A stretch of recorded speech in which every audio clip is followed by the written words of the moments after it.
What's going on, people? Welcome back to another video. So, forgive the wind, this mic may pick it up pretty good. But today I want to go through a few things that majorly changed my archery game as far as just being a good shot. I'm not, okay, so just as a disclaimer, I'm not trying to be out here being all Mr. Hot Shot. I can shoot a great group. I'm the best shot in the world. I'm not. All I am is I'm an average bow hunter that shoots his bow a ton. That's about as simple as it gets for me. I'm no Bodie Turner, Levi Morgan, Chris B, any of those. I am none of those. I've never shot a tournament in my life. I would love to, but I'm just going to go through some things. My very opinionated opinion of things that have really worked for me as an archer, as a bow hunter. And yeah, so the first thing I want to cover is, I know it was a hot topic last year, is target panic. Some of you guys are going to be like, he's crazy when I say what I'm about to say, but I don't believe there's such a thing as target panic. That's just me. I think, yes, I do think there is a thing where you get extremely shaky. You can get the buck fever when you finally see your target buck. Frick, I get buck fever when I see a doe. That's as simple as a hunter I am. But I don't think there's a thing actually as target panic. Personally, I would have said I used to struggle with it, but when I look back, it's because I was not comfortable with my equipment and I was not a confident shot. Now, look back into last season. It was October, or maybe no, sorry, it was the first week in November. I was out hunting and I had my target buck come in, probably mid 130s, 9-point. Solid deer, would have been my biggest to date. And I made the mistake of not using my rangefinder. Now, I saw where he was coming. He was kind of on edge. I ranged a spot where I thought he'd walk through. Ranged that, set my pin.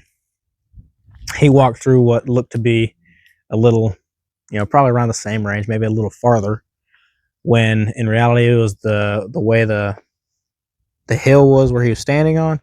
He was 10 yards closer. Now, I settled my pin, put it right on his heart. It was would have been a 40-yard shot, and I had my pin set for like 47. Yeah, and I sailed just right over his back. And yeah, that was heartbreaking, but to me, there was literally just a bunch of wonder why I missed, because I think if you miss a deer, you should be wondering, what did I do wrong? Not what did what was wrong with said shot. I don't think I wasn't shaky. Yeah, I was nervous, but I'll just be honest, there was no doubt in my mind that I was going to kill that deer. And then as far as all the other deer I shot this year, all of them died. All of them were, I didn't have one bad shot on a deer besides that one I missed. And actually there was one in Kentucky where I will say I rushed a shot and I thought I was perfect because it was a 5-yard shot, and yeah, I screwed up. But needless to say, all of us as bow hunters, we make mistakes. That's a given. But there's a lot of things we can do to increase our chances when we get into the woods, that when that moment comes that we do have our target buck walk in front of us, that we're going to capitalize on that and make that shot the perfect shot we possibly can. So yeah, target panic, in my opinion, not a thing. It's just the lack of people knowing their equipment, and it's the lack of people just going out and shooting their bow year round. I think target panic is something when you shoot your bow for 2 weeks before you get your bow out of the case, 2 weeks before the season starts. You can go shoot a good group at 30 yards and you're happy. That's where people struggle with target panic, because they're not familiar with their gear. So here I have ranted for 5 minutes on target panic, or what target panic could be. But yeah, I think there's methods that you can eliminate. I don't know what you would call it, because I don't like calling it target panic, because I don't think it is one. But I'll just keep saying that for the lack of a better term. But there is different things you can focus on that takes your mind off of that giant buck coming towards you or something. And my thing, I would say that works really good for me is how I settle my pin. Is, you know, once that shot presents itself, you get your range, you set your pin, and then once I lock, from the point I lock my release in, I do not pay attention to anything on my bow after that. I lock onto the spot, onto that deer I want to shoot, or my target even. You lock onto that. So I found my dot, you draw back, you find your anchor point, find your peep sight, and you're still, this whole time you're looking at that dot on your target, and then let your pin find that dot. And once your pin finds that spot, you know, you're good to go. I think I'm off on my range, to be honest, because that was awful, or my bow is off. Yeah, I'm 5 yards off. So be prepared if you're going to film a video. Make sure your pin's set right. I'll just say that. But whatever the case, that's just a method to me that, you know, I focus on the thing on my bow, or my method, or what would you say? I'm really losing my vocabulary right now. But yeah, focus on that spot of your target. Draw back, still focusing on said spot. Let your pin find that spot and execute the shot. And that shot at 65 yards here is in a 3-inch circle. Now, I do not want to come across as cocky or something like that, because the truth of it is, the reality is I'm just somebody that shoots a lot, and I have a lot of experience shooting. And I've killed a lot of deer with a bow. And so, yeah, I've had experience, but I'm no pro, so you can just let this go in one ear and out the other. I really don't care. But my encouragement is, find a method other than just find a method that works for you, but also shoot your bow every time you get a chance. I shoot, I mean, nowhere near what some target archers shoot every week, but I will just say I shoot probably roughly 200 arrows a week, which for somebody shooting a hunting setup with 80 pounds, that's actually pretty hard. And I'm not trying to brag here that I shoot an absolute ton. I'm just somebody that I enjoy shooting, and I'm going to keep doing it because I like to. So that would be one thing. First of all, just shoot a ton.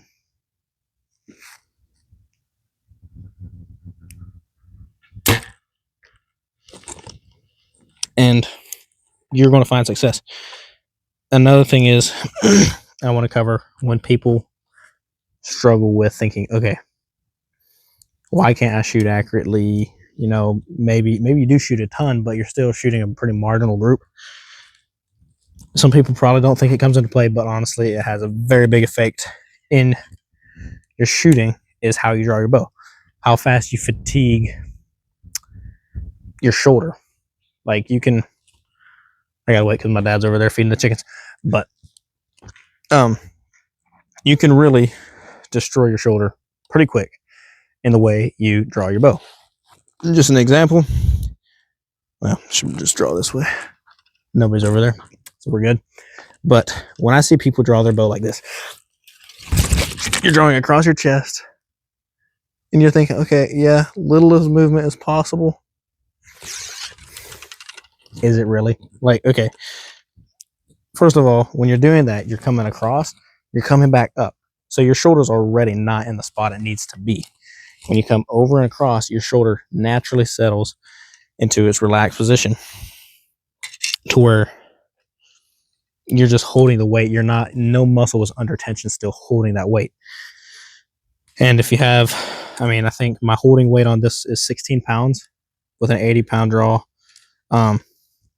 So that's incredible, first of all. So how Matthews builds bows, beyond me. I'm no rocket scientist. I'm no engineer. But it's crazy how they do that. But please, I want to say this politely, but at the same time, stop drawing your bow under your shoulder and rotating up. You're going to screw your shoulder up, first of all. And because you're drawing like that, just to clarify, there's nobody over there that I could hit with my arrow right now. But when you draw like this, you're honestly not moving any less. And because your shoulder's in a bind,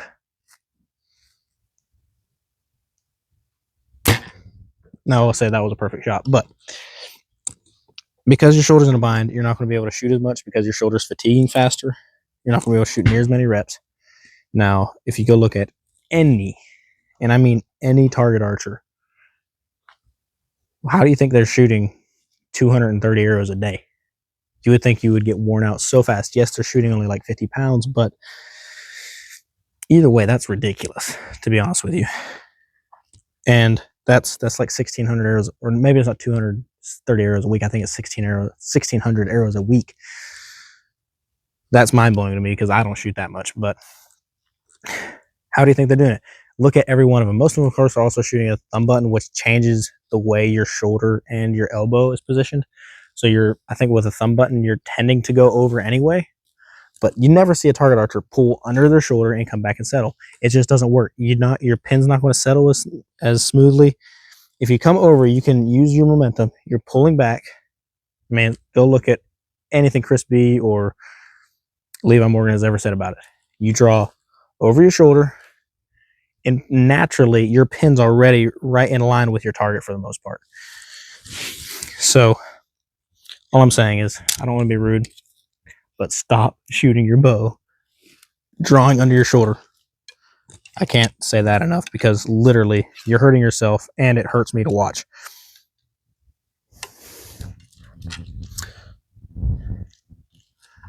So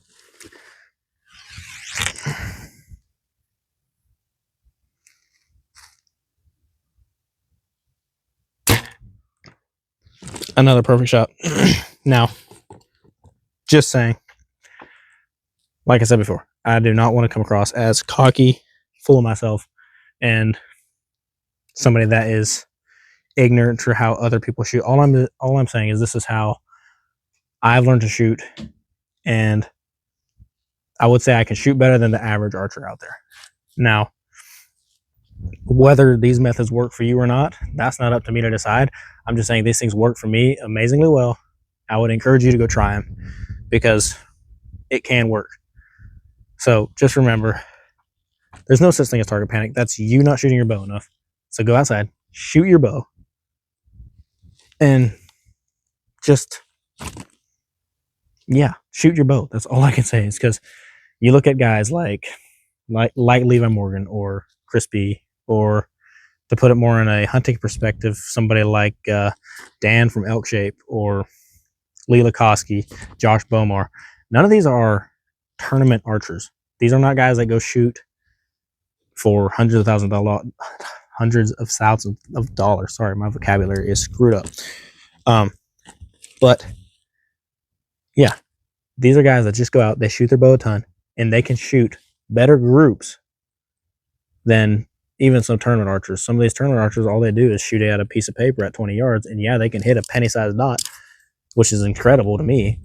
But can you shoot an elk or a deer or mule deer or whatever you're specifically hunting at 60 plus to 80 plus yards? I mean, I would say a lot of them can, but there's a good number of them that can't. And there's a whole, of course, I know there's a whole different thing of pressure. When it comes to that, like some people's, if you're shooting for $1 million or how much money it is there at Vegas or something, yeah, it's a whole different type of pressure than seeing a 160-inch buck in front of you.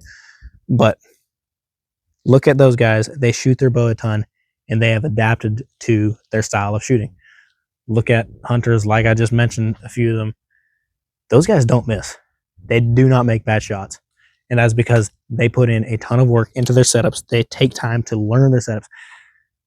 If something's wrong with their setup, they know because it's not them. It's on their bow that is wrong. They're so confident. They've shot their bow so much that They know when something's wrong on their bow. And I personally, not saying I'm one of those guys, but I've gotten to that point where I am 100% confident in the way I shoot that if something's wrong, I think it's something on my bow. And 99% of the time, I take it to the bow shop, and yeah, something's wrong with my bow. So that's just an encouragement. Just go shoot your bow an absolute ton. You're not going to regret it. I seriously mean that. You're not going to regret shooting as much as you possibly can, whether that be at 60 plus yards like I do, or 20 yards, 40 yards. Just reps, reps, reps. Just keep doing reps, and you're going to get better. You're going to get more confident. And yeah, I'm just repeating myself here, but just shoot your bow. It's all I'm trying to drive in your head. And I can't force you to go do it. It's just discipline. And go out there, shoot your bow, learn your setups, and you're going to be a better archer in the long run. So yeah, thank you guys for watching. Make sure to like, subscribe. Don't know what else there is to say, but I love you guys. Jesus loves you even more. Never forget that. And as a challenge, if you see somebody, if you get to this point of the video, you probably already skipped, but hey, if you get to this point of the video, comment that you watched to the end. And yeah, just as a challenge today, if you see this, if you see somebody, I don't care who it is, it could be somebody you know, it could be some random person, and who knows where, tell them Jesus loves them. That is the most powerful message you can tell anybody in the world. Seriously, it is so powerful. So that's just encouragement, guys. Love you all. See you in the next one.